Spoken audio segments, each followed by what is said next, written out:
Meron pong umuugong ngayon na balita, no, mga kabida, na posibleng palitan na naman po itong si Senator Alan Peter Cayetano bilang Senate President, mga kabida. Kapapalit lang po eh. 'Di ba? Bago lang, last Monday lang po. Tapos magpapalit na naman po, mga kabida. Okay? Inamin po ngayon ni Senator Alan Peter Cayetano na meron na raw nililigawan po ngayon itong minority bloc na kanyang mga kasamahan po sa majority po, mga kabida.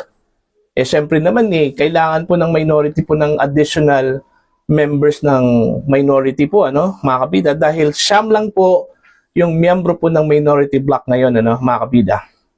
So short po ito ng 4. Okay, para makuha po nila itong majority, mga kabida, dyan po sa Senate. Okay? Meron pong 2 mga senador na nag-abstain last Monday. Okay? Kaya nasa 9 lang po yung minority bloc po, mga kabida.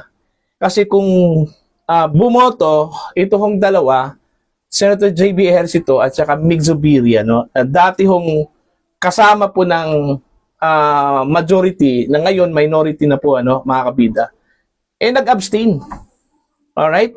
Kasi gusto daw nilang maging independent po, mga kabida. Ayaw ho nilang sumali sa mga factions dyan po sa Senate, mga kabida, po. Now, kung makuha po ng minority bloc, itong 2, okay, sigurado po aakyat yung kanilang numbers. Okay? From 9 to 11 po, mga kabida. Okay? Now, itong 11 short pa rin ng 2. Okay? Para po maging 13 po sila lahat, mga kabida, at para makuha po ang majority, dyan po sa Senate. Ngayon, inamin po ngayon ni Senator Alan Peter Cayetano na nililigawan na raw ng minority itong mga kasamahan po niya. Okay? Para pumanig sa kanila, mga kabida. Of course, para makuha po nila yung majority ko, mga kabida. Kasi, again, ang kailangan lang po nila makabida is 4 na mga senador. Okay? Kung makuha po nila itong 2, yung nag-abstain po, si Zubiri at saka si J.B. Ejercito, so 11 na po sila. So 2 na lang po yung kulang, mga kabida. So, dapat kukuha po sila ng 2 dyan po sa majority. Alright? Kaso lang po, sinabi po ni Senator Alan Peter Cayetano, solid po sila eh. Okay? Pero, hindi po imposible po, mga kabida, na baka mawalan po sila ng mga kasamahan po sa majority po, mga kabida. Depende po sa negosasyon. Kasi may halong pananakot daw eh. Okay? Kahit na nga itong si Senator Alan Peter Cayetano, kinumbida daw, mga kabida. Okay? Eto, pakinggan muna natin itong pahayag po ni Senator Alan Peter Cayetano patungkol ho sa posibilidad, mga kabida, na baka magbago na naman po itong leadership dyan po sa Senate, mga kabida. Narito po. I'd like to consult them but I'll only see them on Monday. Medyo busy sila ngayon na trinatry kausapin yung mga membro namin na sumali ulit sa kanila eh. So may coup attempts na naman, sir? Against you naman ngayon, sir? Expected naman yun. Who told you that, sir? From the majority? Oo. Bakit nakausap nila, sir? May invitations to talk, may pananakot, but dati na silang takot eh. So, But your 13 is solid. But your 13 is solid. you're always solid until you're not. But I believe in the 13, I believe in our cause. Sino nilagawan nila? Kinakausap, sir? Kailan yung kinakausap? Hindi ko pa nakakausap lahat kasi nagyaya nga na mag-meeting ngayon. Sabi ko, magtrabaho muna tayo, magtawagan na lang tayo. Because nga, that's the nature of, di ba dati kasi you have 3 or 4 major newspapers, maybe 4 major news networks, then maraming tabloid, then maraming radyo. Ngayon kasi with SOCMED, anyone can say anything. Diba? And anyone can interpret anything that way. But yun nga ang challenge ko ngayon. Diba? Trabaho or mamulitika. Diba? So, my only choice is to do the work, then be completely honest with you. So, in an hour, I will be completely honest what happened kay Senator Bato and where the investigation with the PNP is. But uulitin ko lang PNP, AFP, lahat, NBI, hindi tayo magkakalaban, we're one government. Diba? But we have to respect the judiciary, the same manner the executive, but also respect the legislative department. So in the same manner, kung may fake news, I expect them to address that immediately. Before, di ba nag-focus po ang majority block about sa impeachment? So, wala mo bang uusbong? Wala kayang surpresang susulpot na motion from the majority block para pag nag-convene na kayo sa impeachment court ay ipa-dismiss yung articles of impeachment? So, you always talk in the realm of probabilities and possibilities. Okay? Ayun. So, volatile po, mga kabida, no? Yung kalakaran po dyan po sa Senate po ngayon, ano po. Kasi gaya ng sinabi ko po, ano, mga kabida, dun ho sa previous vlog ko, ano po, no? Na ito hong numbers po ng majority, yung 13, napakanipis po, ano, mga kabida. Kahit na nga, ito hong si Senator Tito Soto po, sinabi po niya, no, mga kabida, na napakanipis po itong 13.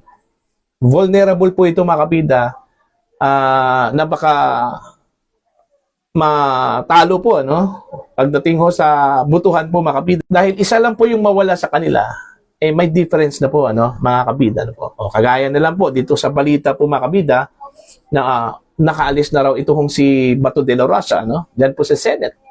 So, most probably, kung totoong nakaalis na po ito, okay, mga kabida, hindi na talaga ito magpapakita po, ano? Hindi na talaga yan sisipot dyan po sa Senate, anong mga kabida na po. Diba? Kung hindi na po sa sisipot sa Senate, mawawalan po ng isa yung membro po ng majority block, ano, mga kabida. Kasi kailangan po ng physical presence, okay, during the voting, ano, kung sakali man po, may magtangkang ikudita po, mga kabida, ito yung majority block po, ano, diba? So, kulang po sila ng isa. So, most probably, kinakapitalize po, mga kabida, ng minority block. Ito hong pag-alis po ni Senador Bato de la Rosa, no, mga kabida. Kaya nga, kinukumbinsi po nila yung iba pong mga kasamahan po dyan po sa majority. Kaso lang po, may halong pananakot daw, ano? Sabi po ni Senator Alan Peter Cayetano, ano? Although hindi po sinabi po ni Senator Cayetano, ano, mga kabida, kung ano itong klaseng pananakot po, ano, mga kabida. Pero alam naman po natin kung ano yung klaseng pananakot yan, ano, mga kabida. Capable po yung gobyerno at yung mga kalyado po nilang senador, ano, mga kabida. Diba? So, ang posible hong tatargetin ng mga minority block members na mga senador dyan po sa majority, yung mga may controversial issues, ano, mga kabida, katulad na lang po ni Joel Villanueva, ito hong si Senator Chis Escudero, Jinggoy Estrada, ano, even the two Villar siblings, ano, mga kabida. Diba? Meron po silang kinakaharap ngayon, ano, na investigasyon patungkol ho sa kanilang negosyo po, ano, mga kabida. So, itong 5 po, ito yung mga vulnerable senators na pwede hong maimbita po, ano, mga kabida, at pwede hong makuha nila, mga kabida, ano. Okay, kung haluan po ng pananakot, ito hong kanilang imbitasyon doon ho sa mga miyembro po ng majority, ano, mga kabida. Kaya nga, volatile po, ito hong posisyon po ni Alan Peter Cayetano bilang Senate President, ano, mga kabida. Kasi anytime, pwede ho siyang palitan, mga kabida. Okay? Depende po sa negosasyon. Okay? Yun nga ang sinabi po ni, ano, ni Senator Tito Soto, magdedepende yung leaning po ng isang senador doon po sa issue, direction po ng majority, ano, mga kabida. Okay? At, syempre naman, may mga sweetener dyan, ano, mga kabida, para makumbinsi talaga, ano, itong mga senador na sumali po, ano, sa grupo po ni Senator Tito Soto, ano po, mga kabida. Diba? So, abangan po natin to kasi unang-una po, natanggap na po ng Senate itong articles of impeachment po, ano, mga kabida. So, most probably, makatuloy na po itong impeachment trial po, no, diyan po sa Senate. Pero as to the question kung kailan ho mag-convene itong impeachment court, ano, that remains to be seen, ano, mga kabida. Kasi, sabi po ni Senator Alan Peter Cayetano, ano, sa kanilang grupo po, mga kabida, itong 13, wala hong isa po sa kanila ang nagsabi po, mga kabida, na ayaw po nila ng impeachment trial. Okay? Gusto ko nilang ituloy ang impeachment trial po, ano, mga kabida. Okay? So, wala hong question doon ho sa kung meron bang trial o wala, no? Dahil both minority at saka majority gusto ho nila ng trial.